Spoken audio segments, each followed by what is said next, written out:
हमने जन्म लिया है और हमें मरना भी पड़ेगा, और जन्म से मृत्यु तक जो समय मिलता है वही ज़िंदगी है। तो हमें ज़िंदगी को खुल कर जीना चाहिए। मरने से पहले हमें रिग्रेट नहीं होना चाहिए कि ज़िंदगी थी, जीनी थी, पर हमने जिया ही नहीं। कभी कभी जैसा हम सोचते हैं वैसा हमारे साथ होता नहीं है, और हमेशा हम जैसे सोचते हैं वैसा होना भी तो ज़रूरी नहीं है। जब हमें कुछ करना हो तब हमेशा हमारा बॉडी और माइंड साथ नहीं भी दे सकता है, ठीक है, पर हम हार भी नहीं मान सकते। एट द एंड लोगों को चाहिए होता है फ्रीडम, ठीक है।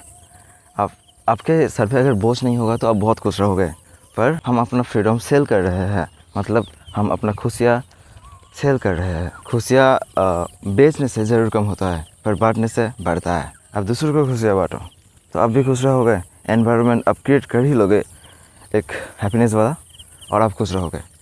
सबसे ज़्यादा ज़रूरी होता है खुश रहना। और हाँ, कर्म का भी ध्यान रखना। हमारे पास बहुत सारी चीज़ें हैं ऑलरेडी खुश रहने के लिए, पर हम वो देख नहीं पा रहे हैं। देखो, मैं डिमोटिवेट किसी को नहीं कर रहा कि पैसा मत कमाओ।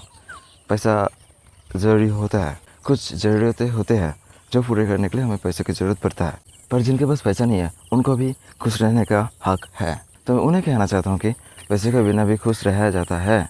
अगर आप एक अच्छा लाइफस्टाइल मेंटेन करोगे तो आप खुश रह सकते हो। जैसे कि आप नींद से उठ कर मेडिटेशन कर सकते हो, ठीक है, आप अच्छा खाना खा सकते हो, आप गांव में रह सकते हो, नेचर के बीच लोगों के साथ टाइम स्पेंड कर सकते हो। बहुत सारे लोग कह सकते हैं कि खुशियाँ पैसों से खरीदा जा सकता है, पर ऐसा नहीं होता। हमने बहुत सारे लोगों को देखा है कि उनके पास बहुत सारे पैसा रहते हुए भी वो खुश नहीं है।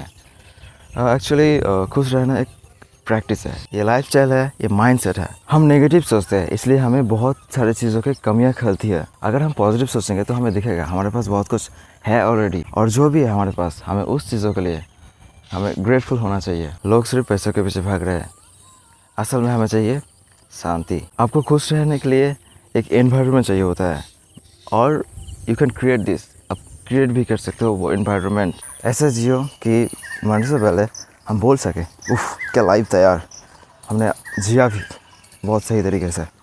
रिग्रेट नहीं होना चाहिए बस।